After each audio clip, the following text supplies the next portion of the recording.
Channel के health plus programme की तरफ से मैं डॉक्टर एन.के. भाटिया आपका स्वागत करता हूं और आज इस कड़ी में हम आपको मिलाने जा रहे हैं हमारे देश के और अंतर्राष्ट्रीय स्तर के cosmetic and reconstructive plastic surgeon doctor C.N. मल्ला से।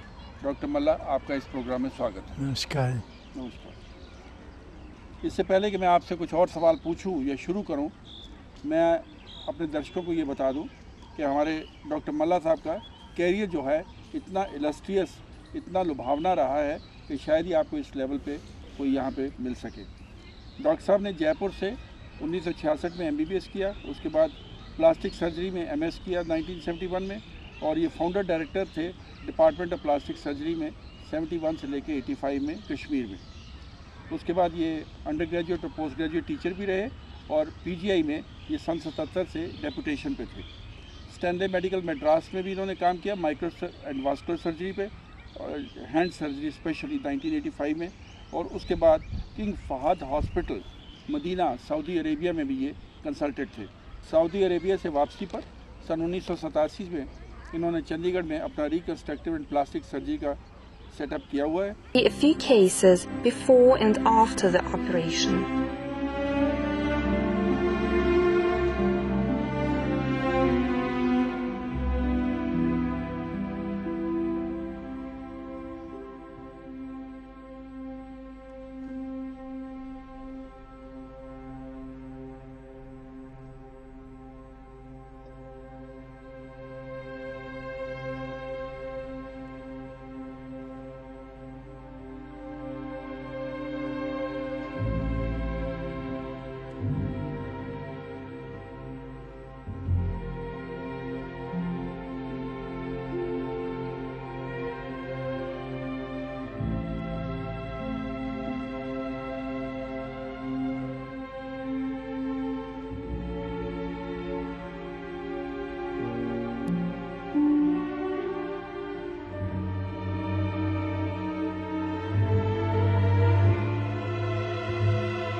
डॉक्टर साहब, आपका स्वागत है। अब मैं आपसे कुछ थोड़े सवाल पूछता हूँ। डॉक्टर साहब, मैं आपसे पहला सवाल ये पूछूंगा कि ये रिकन्स्ट्रक्टिव सर्जरी या non surgical rejuvenation specialist face का है, ये क्या चीज़ है, ये प्रोसीजर क्या होता है, इसके बारे में आप बताइए। इसमें जो ओल्ड एज में या यूथ आजकल वरीड हैं, उनमें रिंकल्स पड़ जाते हैं फेस पर या फोरहेड पर या नेक पर, तो उनको या वायर पुलअप करते हैं या अमेजिंग थ्रेड्स जो फिश बोन टाइप होती हैं तो उनसे पुलअप करते हैं, या फ्राउन लाइंस और संकन चीक्स, संकन आइज़, या डिप्रेशन नोज़ पर हो, शार्प टिप ऑफ नोज़ बनानी हो, लिप्स थिक बनाने हो, तो उसमें हाइड्रोजेल इंजेक्शन या लिक्विड स्किन इंजेक्ट करते हैं। और भी फिलर्स आते हैं, उससे फेस स्मूथ हो जाता है। क्या इसके लिए हॉस्पिटलाइजेशन, हॉस्पिटल में एडमिट होना ज़रूरी है? इसमें हॉस्पिटलाइजेशन ज़रूरी नहीं है, ये आधे घंटे का प्रोसीजर है, 15 से आधा घंटा लगता है। और वायर पुलअप जो है वो लोकल एनेस्थीसिया में होता है और ये आधे घंटे में पेशेंट काम पर जा सकता है। ये प्रोसीजर कंप्लीट होने के बाद कितनी देर के बाद ये अगर आप उसको वुंड कहें तो हील होने में टाइम लग जाता है? इसमें वूंड होता ही नहीं, ना कटिंग है और ना कोई स्टिच है। इसमें सिर्फ नीडल प्रिक होता है जैसे इंजेक्शन में होता है। तो इसमें 5 या 7 दिन में रिजल्ट्स दिखते हैं। डॉक्टर मल्ला, ये जो प्रोसीजर है ये तकरीबन कितना टाइम इसमें लगता है करने में, और करने के बाद कितने टाइम के बाद रिजल्ट्स नज़र आने शुरू हो जाते हैं? ये 15 मिनट से आधे घंटे में लोकल एनेस्थीसिया में हो जाता है। और ये सिर्फ नीडल प्रिक है, इसमें कोई कटिंग नहीं है, कोई स्टिच भी नहीं है। और रिज़ल्ट्स इमीडिएट भी देख सकते हैं, मगर इम्प्रूवमेंट 5 से 7 दिन तक वो अपना फेस स्मूथ देख सकते हैं या पुलअप्स सैगिंग मसल्स का देख सकते हैं। तो इसका मतलब ये हुआ कि 1 हफ्ते के बाद उनको रिजल्ट्स या सब्जेक्टिवली इम्प्रूवमेंट जो है वो नज़र आनी शुरू हो जाती है। अगर ये बात है तो आजकल तो हर चीज़ जो है मिनिचराइजेशन हो रही है, माइक्रो सर्जरीज हो रही हैं। तो क्या इसके आप जो फ्यूचर का विजन है, जो आने भविष्य में है, कुछ आप देख सकते हैं कि और क्या क्या नई नई चीज़ें आ जाएंगी इसके बारे में?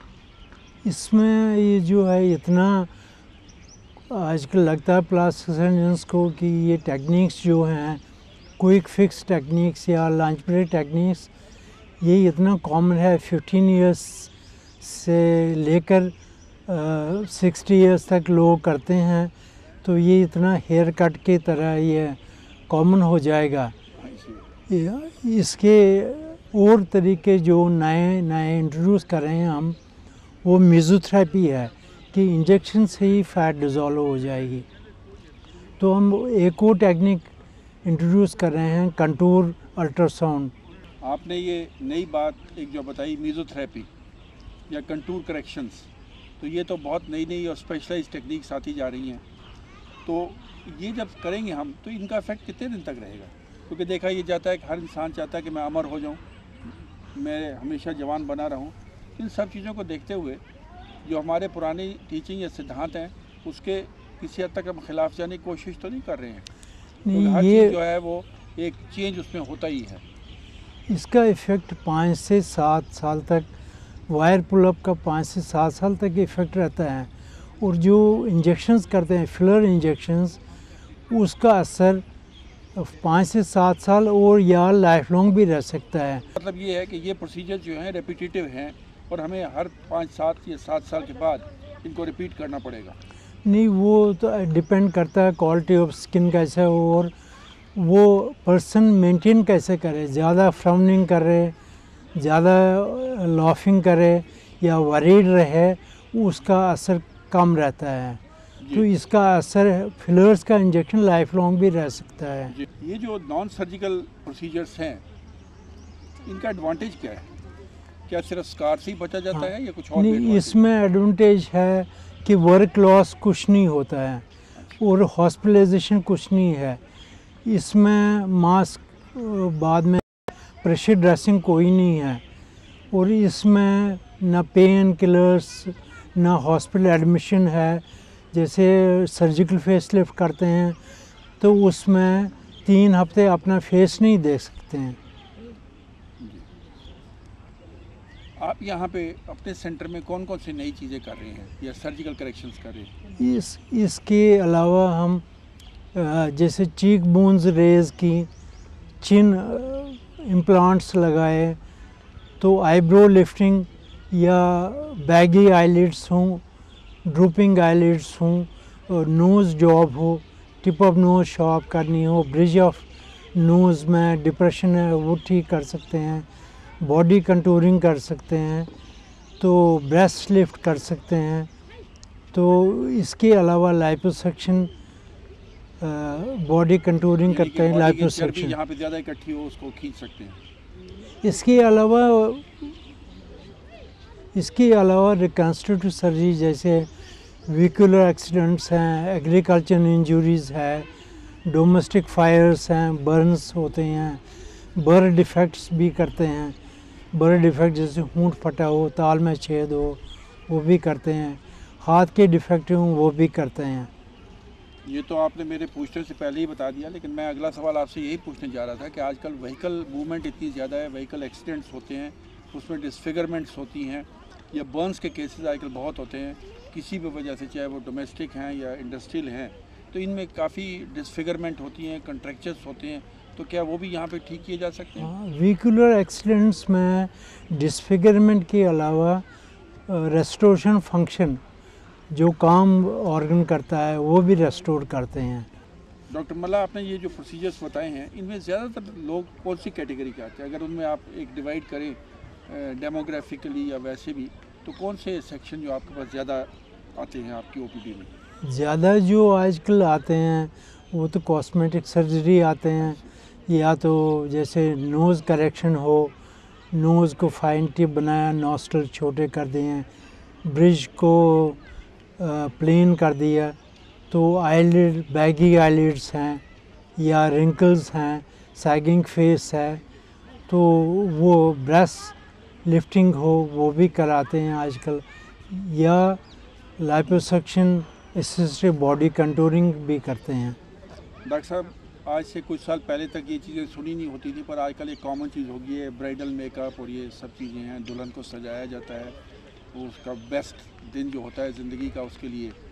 लेकिन क्या ये चीज़ें ही हम सोच के चलें कि सिर्फ कॉस्मेटिक के पर्पज़ से ही काम लोग आते हैं, या एक रिक्वायरमेंट जैसे कॉन्ट्रैक्चर्स हो गए, एक आदमी के हाथ में जलन हो गई, चाहे एसिड गिर गया या आग लग गई, तो उसके कॉन्ट्रैक्चर को सही करना, क्योंकि उसने दाएं हाथ से ही काम करना है, उसने उसी में से रोज़ी कमानी है अपनी, तो उसके लिए भी क्या उम्मीदें रखी जा सकती हैं? हाँ, उसकी यही एम होती है कि पहले फंक्शन रिड्यूस करें, उसकी फंक्शन रेस्टोर हो जाए, वो काम कर सके, उसके बाद लुक्स जो हैं वो बाद में आ जाता है, अपीयरेंस बाद में आ जाए। फर्स्ट प्रेफरेंस होती है कि वो काम पर फिर से जाए, मतलब उसका फंक्शनिंग एस्पेक्ट ज़्यादा और है, कॉस्मेटिक जो है वो बाद में है। वो मैं बाद बिल्कुल में। आपसे इस बात में सहमत हूँ। एक इंसान जो अपनी रोज़ी कमा सकता है तो उसके बाद वो अपनी सुंदरता को भी देख सकता है, लेकिन इसका उल्टा नहीं हो सकता है। तो यहाँ पे हम एक छोटा सा ब्रेक लेते हैं और इसके बाद फिर और सवाल लेके हम डॉक्टर साहब से मिलेंगे। ऐसे शाम को खाना बेटा, तेरी बहन की शादी पक्की हो गई है। हाँ। वेस्टर्न यूनियन मनी ट्रांसफर दुनिया भर विच पैसे भेजण अते पाउण दा तेज रफ्तार तरीका। नेकलेस बहुत खूबसूरत है बेटा। Thank you Veera. Western union money transfer. ਤੁਸੀਂ ਆਏ ਕਿਉਂ ਨਹੀਂ ਵੀਰ? ओ तू आजा हनीमून ਲਈ। वेस्टर्न यूनियन मनी ट्रांसफर दुनिया भर विच पैसे भेजण अते पाउण दा तेज रफ्तार तरीका।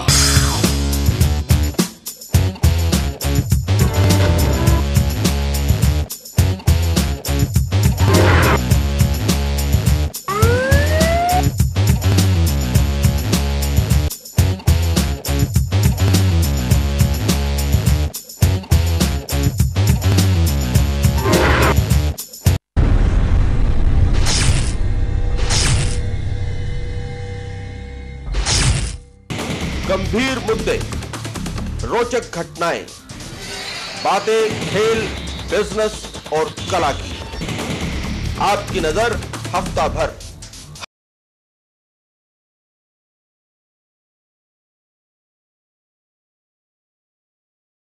दर्शकगण, ये ब्रेक के बाद आपका फिर स्वागत है। अब मैं थोड़े से सवाल डॉक्टर साहब से और पूछ लेता हूँ। डॉक्टर मल्ला, ये इस नॉन सर्जिकल प्रोसीजर्स के लिए कितने पेशेंट आते हैं? कुछ आप हमें फिगर्स बता सकेंगे?